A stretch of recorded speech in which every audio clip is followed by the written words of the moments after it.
Welcome, everyone, to Family Comes First. I'm Vincent J. Russo. And I'm Victoria Roberts-Drogin. Thank you for joining us. What if one day you woke up and you just didn't feel right?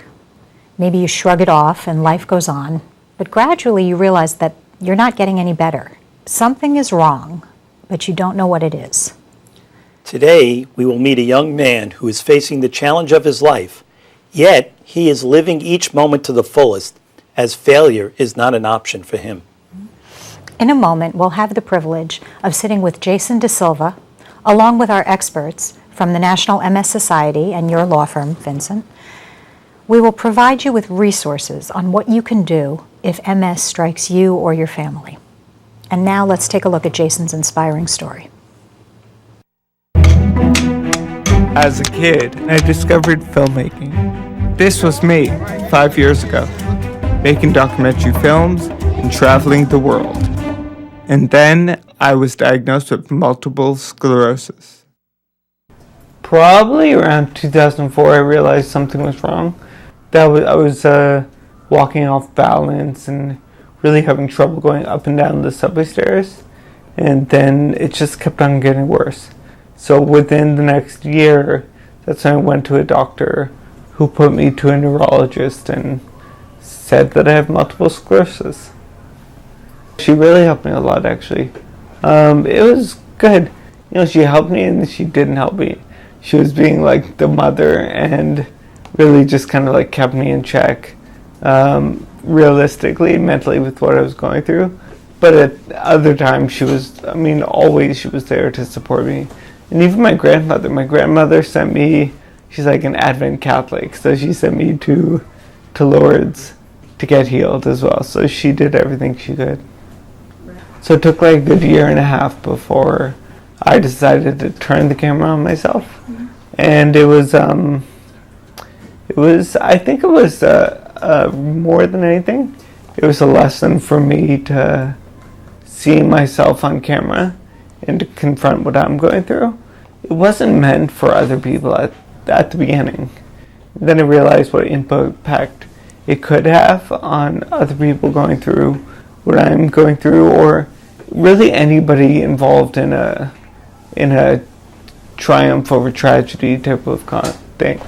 So I wanted them to see what I was going through and relate it to their own experience. Basically, I've been getting like a year and a half of emails from people being like, when can I see your movie? When can I see your movie? So now it's finally coming out. There are so many decisions we don't realize that society reflects this notion that the normal user is able-bodied, and then we don't include people with disabilities.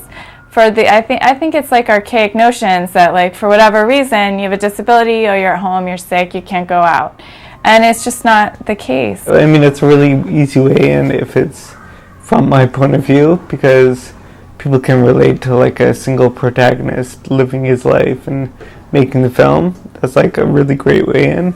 And then so it is from, these issues are what we're living. So yeah. And I think also a big reason is getting more stories of people with disabilities or chronic illness. It's so needed, and there's such a catharsis for those people when they get out. I think the biggest thing is that people should, if they're going through a challenge, big or small, be it MS or otherwise, just know that there's a light at the end of the tunnel, I think, and it's, there's a tragedy happening right now, but there will be a way if you try hard enough to triumph over it. We are talking today with Jason De Silva, an artist and a filmmaker, and we're really talking about how art imitates life. We are so happy to have you here, Jason. Welcome. Welcome. Thank you. Glad to be here. It was a few years ago when I had the privilege of hearing you speak about your life and how MS has affected you. And at that time, you shared much of your family, your emotions, and since that time, you've gotten married. Mm-hmm. You have a little child, Chase, and life moves on. And where did you get this courage? That's a good question. But I don't think it just came out, and especially when it got a mess. I think I always had it in me. Like, I always wanted to tell other people's stories and do things courageously, but it wasn't until something big happened to me that I turned the camera on myself and told my own story. Yeah, but at the same time, life moves on, and you're raising a family. That's right. Yeah, so... Well, I think that's pretty courageous yeah, it is. under any circumstances, Right. but knowing that you also have certain physical limitations, I'll call it. Yeah, but it's not me. It's my wife, Alice, as well. She's the one that really helps. She covers the gaps where I can't do certain things. Yeah. So raising Jace is going to, for me it would be very challenging. But she helps support me in anything I can't do. Yeah, that's something.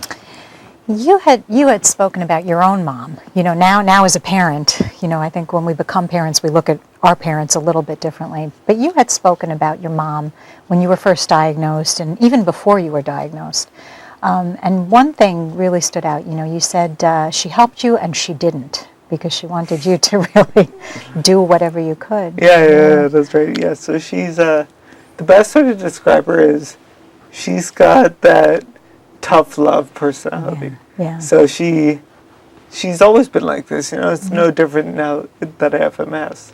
She obviously helps me with some things I can't do myself. Yeah. But for the most part, she's the same. Yeah. So exactly that. She helps me, and she doesn't help me as well. And you're the oldest, you said. Yeah, and that might be why too. That doesn't change. You're still the oldest. Yeah, Yeah. that's right. So I want to know, are you the favorite child? She would say. I know I'm putting you Can't on. say it on the We air. can't say on the air. She wouldn't say. Yeah. But she must enjoy Jace now. Oh, she does. Yeah, that was And nice. she really enjoys now that the film's out there. Yeah. And now the world she loves being on camera and being on stage and doing the Q&As and stuff. So tell us about the film. So the film's called When I Walk. So I filmed myself for 7 years. So ever since I was diagnosed, well, it was actually 1 year after I was diagnosed, I turned the camera on myself. So I started telling my story. As a 25-year-old who was a successful filmmaker before, what better way to do things than to just take the camera and flip it around and kind of do like the behind the scenes Yeah. of my own story. Must have been tough, though. There must have been some things that were hard to share. Oh yeah, around like year 3 or 4. So I was like, is this film really still going to be going on? And that's when it got really tough. Yeah. But on the flip side, that's around the time where I met Alice. So that's when the film got a little bit easier to do. Yeah. Yeah. So you guys have built an app to help people navigate Manhattan and ultimately the world, maybe. Tell us a little bit about it. Yeah, so it's called Access Map. So that's spelled AXSMAP. And so you can find it at accessmap.com. It's like a mobile web as well. So it's a way for people to find out all the accessible places around them and to rate and review them for other people. I just wanted to create something so people could find out what they were getting into. So it's sort of like a TripAdvisor. It's the real truth about places. Yeah, exactly. So the restaurant may say it's handicapped accessible, but you got to go around the block to get through the back door, to get through a kitchen, to get into a restaurant, perhaps. Yeah. Or they say they're handicap accessible, and then you get there and find out their idea is different than your idea, and they have one step, and then you can't get in, even though they think people in wheelchairs can get in. So I really wanted to make it for the people in wheelchairs, by the people in wheelchairs. Yeah. So talk about why film. Was this something when you were a child that you dreamed of being a filmmaker? Because you've come out with a number of films as well. Yeah, so this is like my 6th film. Wow. It's crazy. So I started off, ever since I was like a little boy, I was really big into comic books. And then I was big into drawing comics. And that turned into I was also very technical. So what better way to merge the two things together than work in film? So at the end of the day, a film is just motion and sound added to the comic book. And the story, Yeah. you still have to have that, Yeah, the that's right. story arc, but you had that all the way through. Yeah. Yeah. So you don't look at it on as like pictures, but rather you view it on screen. But it's the same thing. Yeah. You're telling stories to the world. So your story that you filmed, what messages did you want to send to the viewers? So there's a few messages, but I think Notice I didn't say one because I had a feeling there were going to be multiple messages. Right. So I would say don't give up is a big theme of the film. Yeah. Follow your passion. That's what I did with making the film. Yeah. And then the third one is like, I want them to see the film as it's not a story just about MS or somebody getting over a disease, but it's a story of triumph over tragedy. Yeah. So that's universal. That's something that people can take with them. Yeah. And what is triumph for you? What is that triumph? Triumph for me is whatever your challenge or circumstance is, finding a way to change it or finding a way to redefine it for the better. So in my case, it was, I had this disease, 25 years old. My triumph was being able to make something creative that would help other people in the world. Yeah, and that's what the film is. And for your son. And for my son. So you're making another film now. Yeah, slowly. Yes, I am. Yeah. So I'm doing a new film. And that's... It's kind of like a sequel, kind of, Yeah. to When I Walk. But it's early days. I've been filming for maybe a year and a half. So So you can't talk about it, right? I can talk about it. It's called Where You Go, I Go. Okay. But there's it's a story just of the next steps of our lives. Yeah. So Jesus is in it quite a bit, actually. What I marvel about is how an event has occurred in your life, and it's just another event of life, and that who you are and what you're all about doesn't change at all. It's you're the same Jason that you were 12 years ago, maybe a little more wiser. And it's about redefining what was in your life before to keep going in the future. Allows you to focus on what's really important in life. We take so That's much for right. granted as we live through life. Yeah. And it's what you said to us earlier, that you the things you wanted didn't change. That's right, Family, exactly. love, your passion, your art. Yeah, like and why should I that's- change myself based on just having something silly called a mess? Yeah. Right, and you haven't. You've gone after what you've wanted. Yeah, and if nothing else, it taught me to be a little bit more focused. Where I don't think I was 25, so I don't know, but I probably wasn't as focused as I am now. We didn't get a chance to talk to your wife directly. Yeah. She sees you as Jason. Yep, and then, just the amount of challenges that I had then, plus I have now, and they were just adding up. She took on the whole thing and said, this is fine. It's more challenges that we all face, like, every day. Yeah. Well, our show is Family Comes First, and you have created your family and part of your family with your mother and your siblings, and it's just wonderful how your life is today. I mean, I wish you we wish you the very best, Of course. and thank you so much for sharing your story. Thank you Thank you very much. Yeah. It's been inspiring talking to you. Thank you. Thank you. So we're going to take a break, and when we come back, we will get more information on MS and what you can do if you or a family member finds yourself in this situation.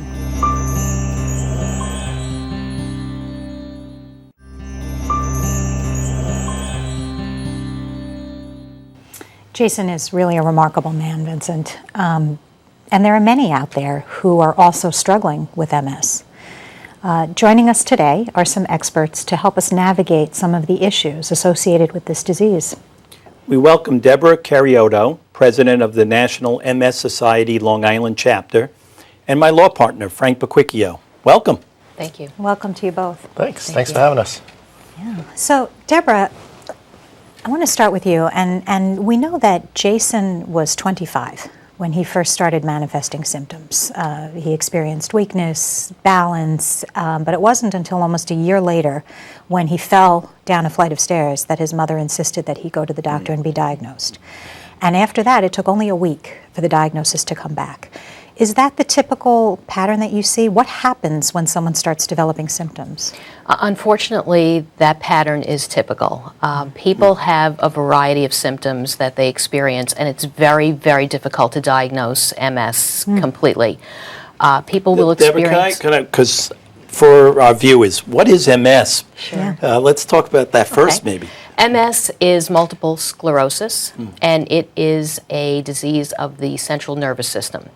It's an autoimmune disease, and it's thought to be triggered by one or more environmental factors. Those factors have not been identified at this point in time. So what we've seen are people that experience things like loss of balance, difficulty walking, memory loss, concentration issues, numbness, That was Jason. tingling. That was Jason. Yeah, that was Yeah. exactly. It's really a variety of issues. But yet these symptoms are not, you know, when you hear the list, that sounds like a normal day sometimes. You know, not to minimize it, but they're not symptoms that, unless I guess they're all together, that would really require somebody to say, I should check this out. Together, Yeah. sustainable. Yeah. The one test that really will confirm diagnosis is an MRI. Okay. There's not one lab test that can be done that will confirm diagnosis, but an MRI will confirm. Okay. And we have heard stories of people that have gone on with symptoms for several years before they're diagnosed. Others may be diagnosed a little bit quickly. So, Frank, you were sharing your own family experiences. Yeah, I have a family member who was recently diagnosed with MS and younger than me. And as you said, it was if you pick any one thing that she was worried about, you would never think of something like MS. But in the totality, and she had to actually go to get the MRI, she said, to get confirmed. And it amazes me that I've had clients and known other people with MS, and it just seems to affect everyone differently. Yeah. It's kind of a strange disease. So what as a planner, what's really important that someone in that situation do from a legal standpoint? Yeah, I think everyone, and Jason in particular, especially because younger people don't generally think about things like legal documents. And basically, what I'll call basic legal documents, I mean, a power of attorney so that financial matters can be taken care of if you get to the point where you can't do that for yourself. Healthcare proxy for healthcare decision making. And of course, having a will. And Jason's young, and he and his wife are young, and God forbid anything happens, but you want to make sure that your children are also taken care of in the appropriate way. And as we know, very few young people, young as anyone under 60, no, very few young people in their 20s come into our office for those most important documents, but things happen, as we know. And Jason was just, he had no clue what was going to happen when he was 24. Right. When he turned to be 25. Right. and the majority of people that are diagnosed are primarily women, more so than men, in between the ages of 20 and 50. Okay. Wow. Wow. Well, when we're young, we're impervious. We're indestructible, so we don't think about those things. And it usually takes, my experience has been, it usually takes some event happening either in your family or close to your family that triggers you to take some action. And we don't want to wait until that. We want to be proactive. Talking more about MS a little bit, it hits families, as we've seen. And your organization, Deborah, I know has a multitude of services. What kind of services are available for the caregivers? With Jason, we saw he has a wife, and now he has a son who's almost 2. And a lot falls to his wife, but also, as a family unit. Are there services that you provide to the caregivers, to the families? Yes. First, most importantly, if somebody really is interested in just learning more about MS, if they themselves were diagnosed or if they are a family member, they can call 1-800-FIGHT-MS, and they'll be immediately connected with someone that we call an MS navigator. And those are professionally trained people that can help them understand the resources that are available, answer any questions, and the purpose of this system is really set up across the country so that people are receiving accurate, timely, and consistent information. So these individuals will spend as much time as necessary with a caregiver or with the person who's diagnosed as well, and help them identify resources that are available. Here on Long Island, we have many resources for caregivers. We have video conferences, teleconferences. We have meetings that are set up in public places as well as in people's homes, so that those individuals who are providing the care can reach out and meet and speak with people just like them. Deborah, you discussed the services for caregivers. What about the person with MS?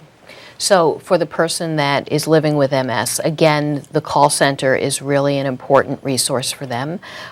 Here on Long Island, we have many, many different types of support services and groups. We have education, we have wellness therapy, we have groups like yoga, meditation, aquatics to help people with strengthening muscles. We have recreational and social opportunities for people to just interact with others. Some simple things sometimes, like playing cards, is really a tough thing for a person with MS. So these groups will meet so that they can people can interact with people just like themselves. Right, and being able to, I would imagine, immediately after diagnosis, to be able to have someone to reach out to demystify it must be so helpful. Yes, and 'Cause we it's do. very scary.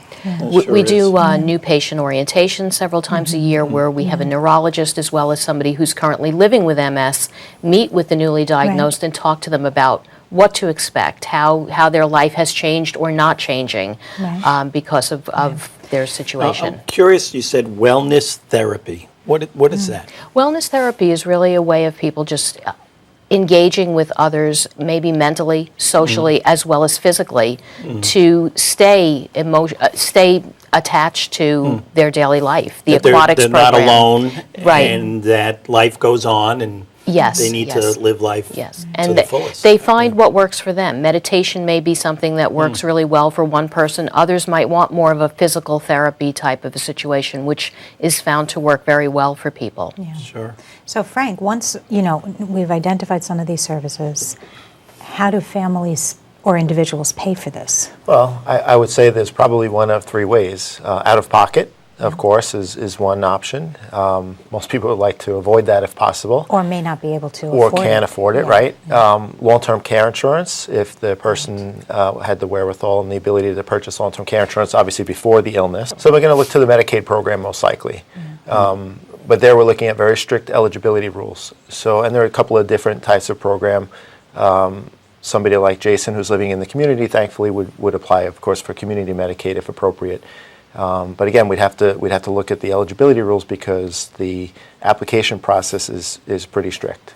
Now, so he's going to be limited in the amount of assets he can keep in his name. That's right. What about income? Same, right? He's going to be limited to the amount of income that he's allowed to keep, and actual living expenses aren't really factored in. So, which is one of the problematic issues with community Medicaid, because not everybody can survive, especially on Long Island, with the amount of income that Medicaid allows you to keep. Now, Jason married a couple of years ago and has a little child. Great. So when it comes to receiving that care in the Medicaid program, is there any relief for a spouse or a minor child? Yeah, well, the Medicaid rules do allow the what we call the well spouse or the community spouse to keep a certain amount of income and assets for themselves to live on. So that could be critical. Absolutely, absolutely. And the other thing might be, under the Obamacare insurance, looking into the insurance for somebody like Jason.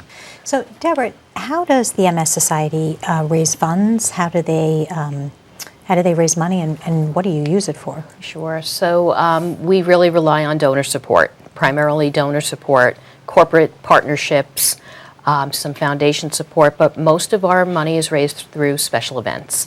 Our signature events are the walk, which here on Long Island we have 2 walk sites that we run in the spring, one at Jones Beach and the other at Belmont Lake State Park.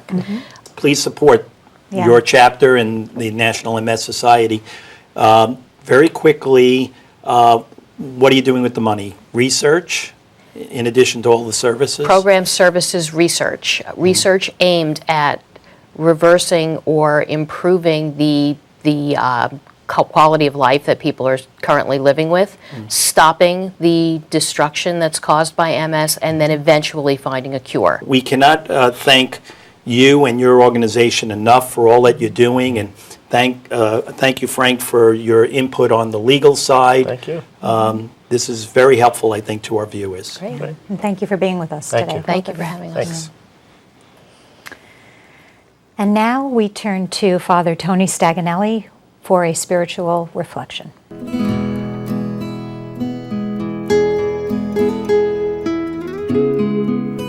See, sickness and disease itself seemingly takes so much away from us and can make us even feel like we're a prisoner, more than a prisoner, like we're imprisoned in our own bodies and we can't do what we once were able to do. But sickness and disease cannot take away our attitude about life itself.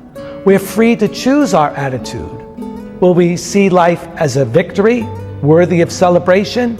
Or will we see life as a tragedy, something which we just have to endure day after day after day?